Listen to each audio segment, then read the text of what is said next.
Mayor Pat, and I'm introducing a new way of communicating with everyone on my website by doing a video clip every Monday morning to let you know what I've been doing as mayor and what I'll be doing this week.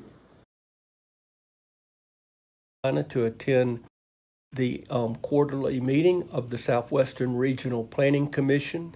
I will be heading up the Transportation Advisory Committee meeting where we will be looking at highway prioritization and how to address roads and paving in this area.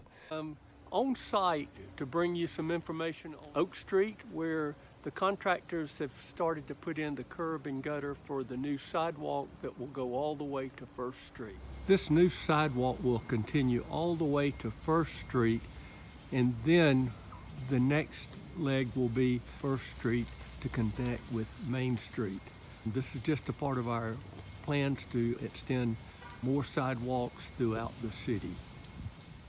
Right now we're about halfway through the projected road paving project. We had Oak Street, part of Oak Street, First Street paved. We had Bruner Lane paved.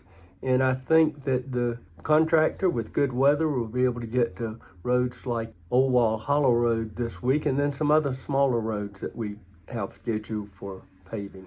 But the big thing this week will be our annual Halloween Main Street Festival, which is scheduled for tonight.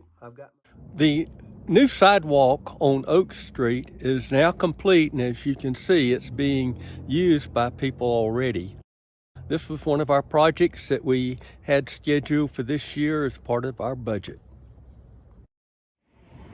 The new fire department is almost complete, and we expect a certificate of occupancy to be awarded in the next few days.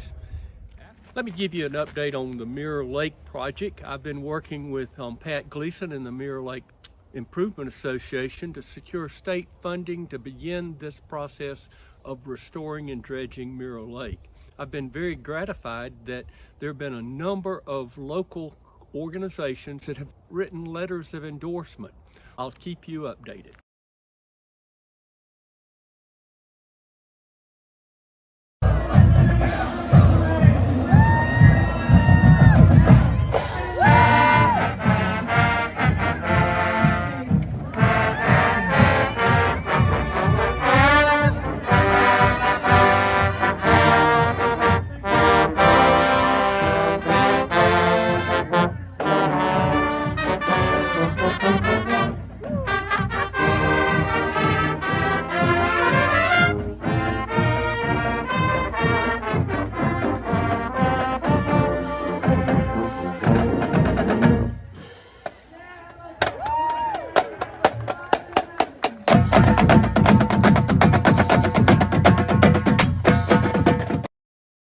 I'm here on the site where we had the breach this weekend with the sewer line. The sewer pipe that was removed and replaced is behind me.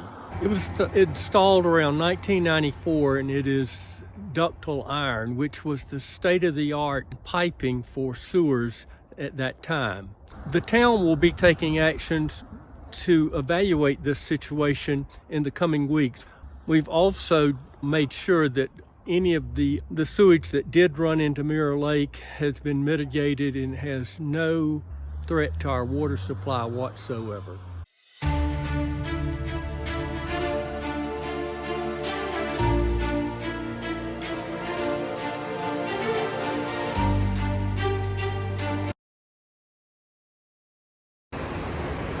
Inside the plant, I'm standing right by the control panel, which was built by Westinghouse probably in the 1920s. So this was a great idea back in the 1930s, but now it's unfortunately in shambles because it hasn't been used for almost 40-something years now. It was a marvel for 1929. But today I would ask this question: would it be cost effective to generate a new system that would cost millions of dollars? Would it have a bad impact or negative impact on our beautiful environment? These are the questions that would have to be asked. I love fishing here on Lake Sequoia. This is a beautiful lake. This is a wonderful mountain environment. The question that I have is it worth jeopardizing what we have now to resume hydroelectric power generation? It could potentially alter this beautiful mountain environment. I'm committed to preserving the environment while at the same time advancing and having progress in the town of Highlands.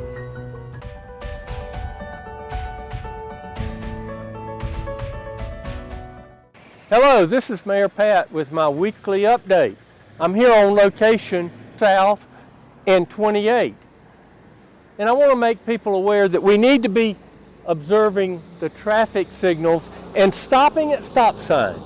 This past week, we had a citizen video people running through this intersection without stopping. Our police investigated and actually put a patrol car with an officer here, and within an hour and a half issued 7 citations of people ignoring the stop signs and going through the intersection. If you just stop at one, it's good, but you're supposed to stop at all of them. And I'm worried about the safety. And I got complaints, so we're trying to make the public aware that you have to stop at stop signs. Yeah, I appreciate that. I recognize you. Okay. Best small town mayor. Okay, thank you. This is Mayor Pat with another update on the progress on repaving Big Bear Pen Road. If you notice, there's a new telephone pole that's been installed by the town behind the existing pole. That's the first phase in making this project a reality. He will be working on developing a new drainage system. One of the reasons why this road is being widened and repaved is to improve on drainage and reduce sedimentation. And I hate to see trees being removed. For this project on Bear Pen, the DOT will remove about 5 trees that are actually growing in the roadway. I don't mean in the right-of-way, but actually growing in the road. So these types of trees will be removed as a part of the expansion project. This is the unpaved portion of Upper Lake. The town recently took over this portion of Upper Lake from the state, and we took over an unpaved portion of Wingina. And in the coming year, we will improve the drainage of both of these roads, and then we will pave them. Hello, I'm here at the new electric vehicle charging stations on 3rd Street.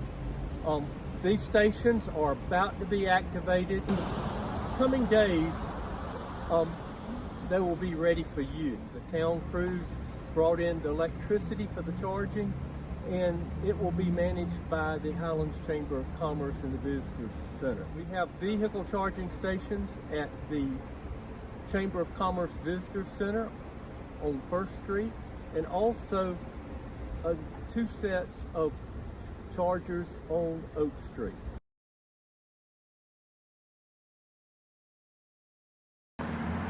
We're here at Mirror Lake, and for at least 35 years, there have been efforts to secure funding to dredge the lake.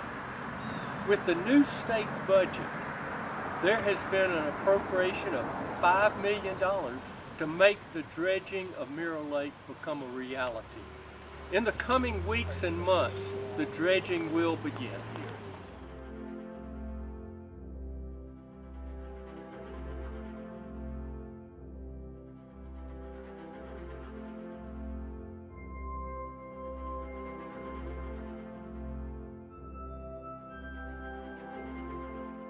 I'm here on Gibson Road just as a follow-up to show you that a contractor is now putting in the water and sewer lines here on Gibson Road. It's a part of a subdivision development, and the town is running these utilities to that development.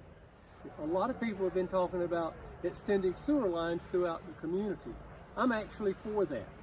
But be able to extend the sewer lines to certain areas now would involve a lot of money, and it would take a lot of blasting and excavation to get through rock. And like on Gibson Street, we hit rock on Poplar too. And it takes a long time to pound and blast through these rock formations. I'm here on Laurel Street, where the contractor is in the final phase of resurfacing the street. The town has been repaving and paving unpaved roads now for several years, and it is a continuous process to keep the roads maintained. We are in a stage 1 level drought situation where we're asking people to voluntarily reduce the use of water.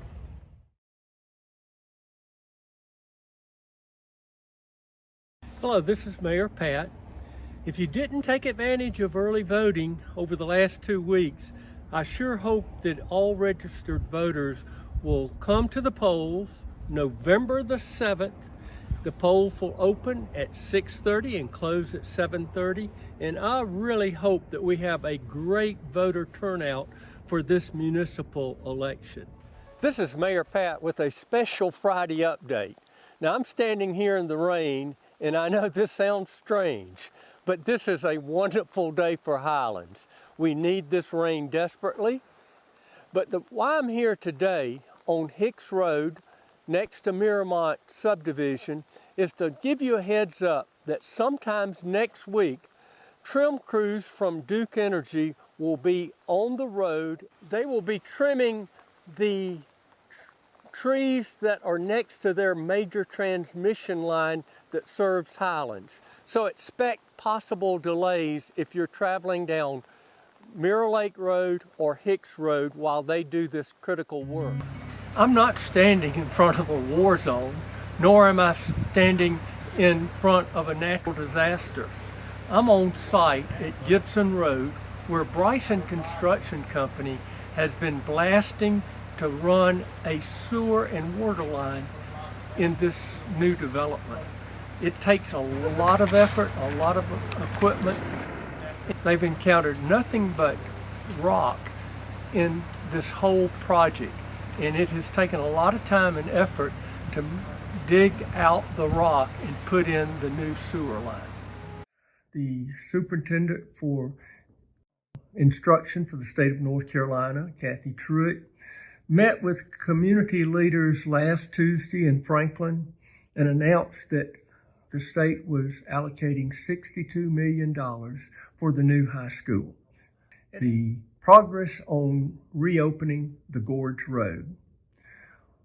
Wanda Alston, the Division 14 engineer, indicates that they believe that road will be opened around February the 9th. That is a Friday. Talked to some of the engineers there, and actually, if we were to lose part of that road just down near the Gorge Falls, where we have those outcroppings of rock, and that road is just pinned to that rock. It was built in 1929.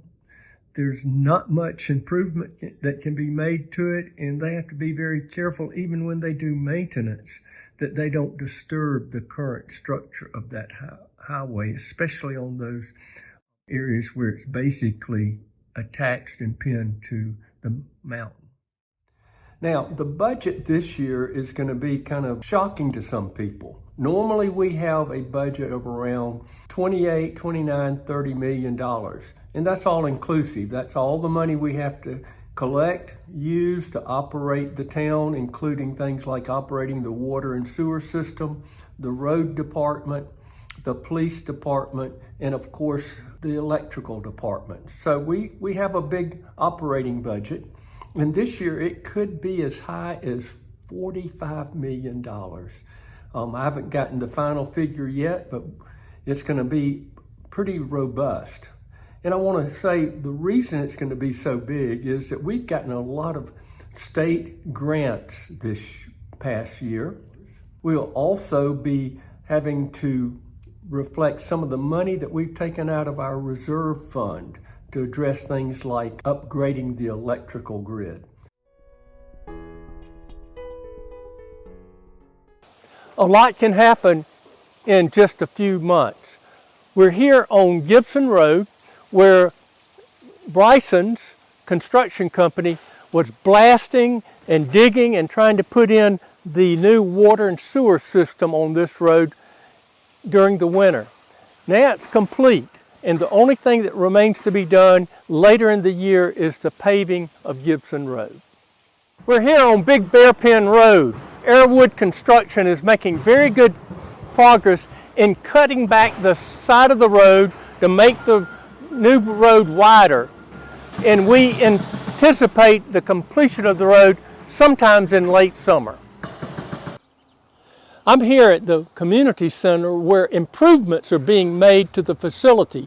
For example, this is a new handicap accessible ramp, and also the inside of the building is having a new kitchen being installed and new bathroom.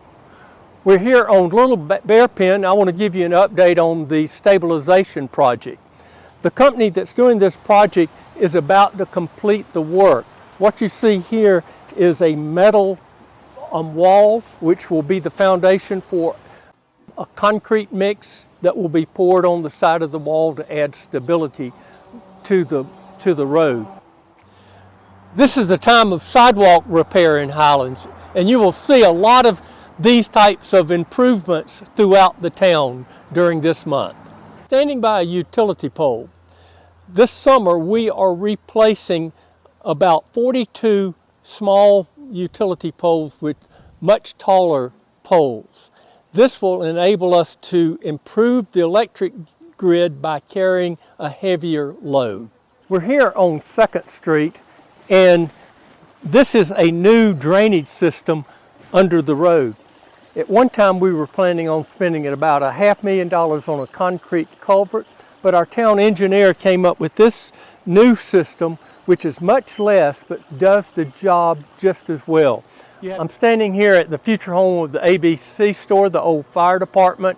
They're doing interior renovations at this time, and they anticipate this project being complete by the end of November. And the other future projects are the Mirror Lake dredging project, the refurbishment of the water department at the water plant with the pre-clarifier and the filter train, and then also the upgrades to the water system at Dog Mountain. Well, it was a great time to be in Highlands this past weekend. We had great, wonderful weather, and also we had a tremendous event, the annual Highlands Motoring Festival. I want to express my appreciation on behalf of the town for all the volunteers and the hard work that went into putting on this nationally known automobile event. I also want to thank the members of American Legion Post 370. They did all the guard duty for those cars that were parked throughout the town during the evening of the event. And I want to express our appreciation for all the funds that have been raised by folks in the community, the sponsors, and the participants of the car show. All of that money will go toward supporting our Literacy Council, the Women's Reach Shelter, and also our Highlands Cashiers Health Clinic that provides health services for the underserved. First of all, I want to congratulate Art and Angela Williams for their recent sale of the OEI hospitality groups and all the related properties. Art and Angela have done so much for this community, and I wish them all the best in their next adventures in life. I also want to congratulate the new owners, James and Jessica Whitley, and I'm sure that they will continue the great tradition that the Williams began almost 20 years ago. I want to thank Representative Carl Gillespie and Senator Kevin Corbin for getting the Gorge Road tractor trailer bill through the House and the Senate. That bill will severely limit tractor trailers of 50 feet or longer using that road, and the limitations come with some very, very severe fines, up to $5,000 for each offense. So I look forward to new signs being posted very soon that will inform truckers if you continue to travel down this road, you will pay a very steep price.